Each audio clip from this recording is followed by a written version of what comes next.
mag-drive. Gawa ng syempre, pagka ikaw ang nagda-drive, mas mas kalmado yung puso mo dahil alam mo yung takbo ng sasakyan mo, mas nararamdaman mo. Pero masarap din naman na nakaupo ka lang dahil pwede kang mag-sightseeing, mag-viewing, yan. So ngayon ay maaga tayo dahil syempre meron tayong ginamit na sasakyan, di ginamit ng boss natin at a-attend daw ng birthday yan. Pwede tayo muna ang gumamit.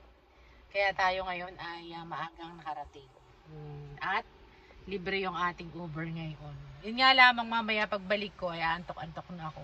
Nakakatamad na din mag-drive pagka yung ang uwi mo gawa ng nasanay din ako ng hatid sundo ay dahil nangyayari yan parang ako'y antok-antok. Pero bahala na mamaya, kaya natin iyan.